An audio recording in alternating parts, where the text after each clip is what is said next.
नमस्कार। कैसे हैं आप सब? उम्मीद करती हूँ आप सभी स्वस्थ होंगे, प्रसन्न होंगे। आज हम लोग जानते हैं कि हम अपनी बॉडी को डिटॉक्स कैसे कर सकते हैं। वैसे तो देखिए, हमारे शरीर के ऊपर अगर कोई गंदगी जम जाती है तो हम उसको बहुत तरीके से साफ कर सकते हैं। उसको करना आसान है, लेकिन जो गंदगी हमारे शरीर के भीतर जम जाती है हम उसे नहीं देख पाते हैं और फिर हम उसको साफ नहीं कर पाते हैं, जिसके कारण हमारा जो शरीर है वो कई रोगों का घर बनता चला जाता है और साथ ही हम बीमार होते चले जाते हैं। हमारा मोटापा बढ़ जाता है, हमारे जो डाइजेशन सिस्टम है वो गड़बड़ होने लगती है, साथ में हमारा जो इम्यून सिस्टम है वो कमजोर पड़ने लग जाती है। इसके साथ ही बहुत सारे प्रॉब्लम शुरू हो जाते हैं, क्योंकि जहाँ पे गंदगी जमा होगी वहाँ पे तो कीटाणु आना ही है, वहाँ पे बीमारी आना ही है। तो अगर हम गंदगी को साफ नहीं करेंगे तो फिर हमारा जो शरीर है वो स्वच्छ कैसे रहेगा। हमारा शरीर चाहे भीतर से हो या फिर बाहर से हो, हमें दोनों तरफ से उसे साफ रखने की आवश्यकता है। जब तक हम उसे साफ नहीं रखेंगे, स्वच्छ नहीं रखेंगे, तब तक हम बीमारियों से बच नहीं सकते हैं और फिर बहुत बड़ी बड़ी बीमारियां हमें घेरती चली जाती है। तो चलिए आज हम लोग जानते हैं कि किस तरह से हम अपनी बॉडी को डिटॉक्स कर सकते हैं, यानी कि हमारे शरीर के भीतर जो गंदगी जम जाती है उसे हम कैसे साफ कर सकते हैं। आपने भी देखा होगा कि घर में अगर कहीं पे कोई चीजें खराब हो जाती है, अगर कोई चीजें सड़ जाती है तो उससे बदबू आने लग जाती है, उस पे बहुत सारे कीटाणु का आना शुरू हो जाता है, तरह तरह के कीड़े आने लग जाते हैं। तो वैसे ही हमारा शरीर भी है, हमारे शरीर के भीतर गंदगी जमा हो जाएगी तो वहां भी कई तरह के कीड़े आने शुरू हो जाते हैं। आपने भी सुना होगा कि किसी किसी के पेट में कीड़े हो जाते हैं। वो कीड़े क्यों होते हैं? उसके कारण ही वही है कि वहां पे गंदगी है, इसीलिए वो कीड़े पनपने लग जाते हैं। तो चलिए आज हम लोग जानते हैं कि कैसे हम अपनी बॉडी को डिटॉक्स कर सकते हैं। मैं संगीता आप सभी भाई बहनों का स्वागत करती हूँ जीवंत जीवन चैनल पे। हम जो कुछ भी भोजन करते हैं, अगर हमारा भोजन सही तरह से डाइजेस्ट हो जाता है तो फिर हमारा जो शरीर है वो बिल्कुल स्वस्थ रहता है, हमें किसी तरह की कोई प्रॉब्लम नहीं होती है।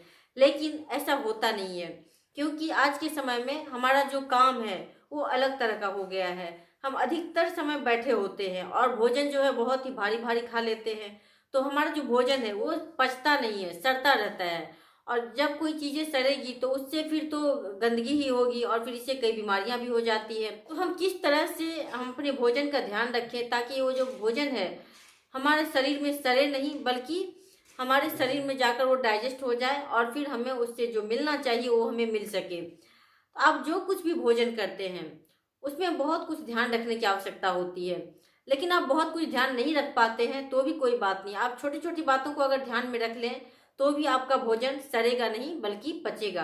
आपका भोजन शरीर में जाकर सड़े नहीं बल्कि अच्छी तरह से डाइजेस्ट हो जाए, उसके लिए सबसे पहले जरूरी है कि आप भोजन से थोड़ा सा पहले पानी ना पिए। अगर पीना है आपको तो आप 40 मिनट पहले पानी पी लीजिए। और फिर भोजन के साथ में आपको पानी कभी भी नहीं पीना चाहिए और ना तो भोजन के तुरंत बाद भी पानी पीना चाहिए। अगर आप उस समय में पानी पी लेते हैं तो इससे क्या होता है, आपका जो जठराग्नि है वो मंद पड़ जाता है। जो प्राण शक्ति आपके भोजन को पचाने का कार्य करती है वो जो है मंद पड़ जाती है। तो फिर आपका भोजन कैसे पचेगा? ये तो पॉसिबल ही नहीं है।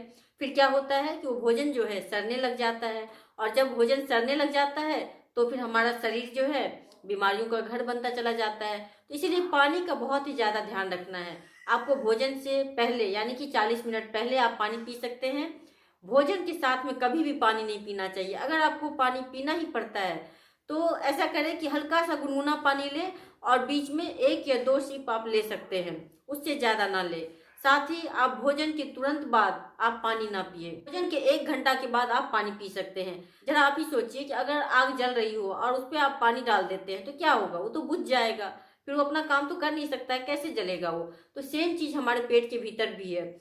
जब हम भोजन करते हैं तो हमारा भोजन जो है पचाने का कार्य हमारे जठराग्नि करती है, लेकिन जब हम उसमें पानी डाल देते हैं तो क्या होता है कि हमारी जो जठराग्नि है वो मंद पड़ जाती है और जिससे कि हमारा भोजन जो है सड़ने लग जाता है, वो पचता नहीं है। तो इसका ध्यान रखने के बहुत ज्यादा आवश्यक है कि आप पानी को सही तरीके से पिए और भोजन के समय आप बिल्कुल भी पानी ना पिए। भोजन आप जब भी करें तो कोशिश करें कि आपके भोजन में ज्यादा से ज्यादा उन चीजों को आप शामिल करें जिसमें कि पानी की मात्रा ज्यादा से ज्यादा हो।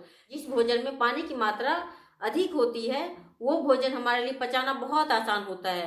वो भोजन हमारे शरीर में जाकर 3 घंटे में पच जाता है। जैसे कि फल है, फल में भी वो फल जिसमें कि पानी की मात्रा ज्यादा होती है तो उससे क्या होता है कि वो हमारे शरीर में जाकर 3 घंटे के अंदर पच जाता है। उसमें आपको ज़्यादा कुछ मेहनत नहीं करना होता है। लेकिन जिस भोजन में ज़्यादा पानी नहीं होता है, सूखा होता है वो भोजन, जैसे अनाज हो गया, अनाज को पचने में आपको 18 घंटे लगभग लग जाते हैं, उससे भी ज़्यादा ही लगते हैं। लेकिन होता है क्या कि हम 18 घंटे तो इंतज़ार तो करते नहीं है भोजन के पचने का, दूसरी बार का फिर से भोजन कर लेते हैं, फिर भूख लगता है, फिर कुछ खा लेते हैं। अगर आप ऐसे खाते रहेंगे, भोजन पचेगा नहीं, एक जो आपने खाया है वो दूसरा फिर से आप उस पर डाल देंगे, तो वो भोजन कहाँ से वो पचेगा, फिर तो सड़ेगा वो भोजन। इस तरह से आप अपने भोजन में उन चीज़ों को ज़्यादा से ज़्यादा शामिल कीजिए जिसमें कि पानी की मात्रा ज़्यादा हो। यानी कि आप अनाज थोड़ा कम खाइए, फल, सब्जियाँ, सलाद, जूस ये सब ज़्यादा से ज़्यादा लीजिए, तो ये ज़्यादा अच्छा है। और अनाज आप कम खाएंगे तो इससे आपका पेट भी हल्का रहेगा, साथ ही आपका पचने में भी आसानी होगा और आपके शरीर में जाकर भोजन आपका सड़ेगा नहीं बल्कि पचेगा। तो इसीलिए इसका ध्यान रखना बहुत ही जरूरी है।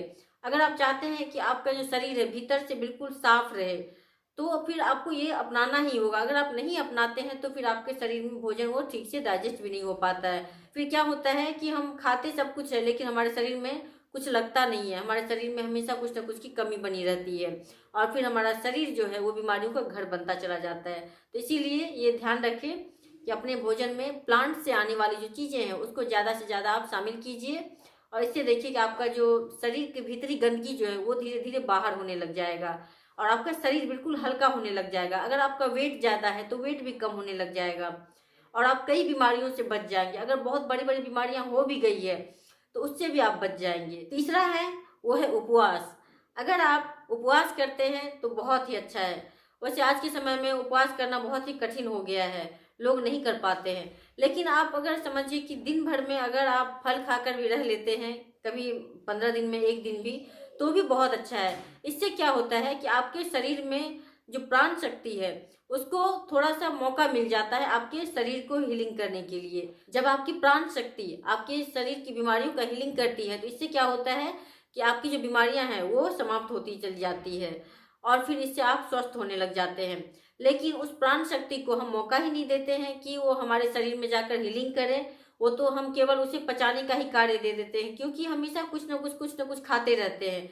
जब हम खाते ही रहेंगे तो फिर हमारी जो प्राण शक्ति है वो तो केवल पचाने का ही कार्य करेगी, उसको फुर्सत कहाँ है जो हमारे शरीर की हीलिंग भी कर पाए। यही कारण है आज के समय में लोगों के अधिक से अधिक बीमार होने का, क्योंकि हमारी जो प्राण शक्ति है उसे मौका ही नहीं मिलता है कि वो कुछ दूसरा कार्य भी करे।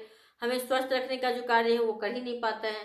फिर क्या होता है कि हम बीमार होते चले जाते हैं। तो इसीलिए उपवास करना बहुत ही ज़्यादा जरूरी है। और एक ये भी हो सकता है जैसे कि मैं भी अपनाती हूँ, अगर हो सके तो आप सुबह के समय में नाश्ते में केवल फल खा लीजिए, 3-4 तरह की फल खा लीजिए, पेट भर के खा लीजिए। आपको जितना खाना है उतना खा लीजिए तो बहुत ही अच्छा है। उसके बाद आप दोपहर का जो भोजन करें तो उस समय में आप भोजन से पहले आधा पेट आप सलाद खा लीजिए। उसके बाद आपको जो भोजन करना है, दाल चावल रोटी सब्जी जो कुछ भी खाना है आपको उसे खा लीजिए। उसके बाद अगर आपको भूख लगती है तो थोड़े बहुत कुछ नट्स भी ले सकते हैं, एक मुट्ठी, उससे ज़्यादा लेने की आवश्यकता ही नहीं है। और शाम का भोजन कोशिश करिए कि जितना हो सके जल्दी खा ले, यानी कि सूर्य के रहते ही खा ले। सूर्य ढलने के बाद अगर आप भोजन करते हैं तो वो भोजन आपके शरीर में पचता नहीं है। सूर्य के रहते ही अगर आप भोजन कर लेते हैं तो इससे क्या होता है कि आपका जो भोजन है वो बहुत ही अच्छी तरह से डाइजेस्ट हो जाती है।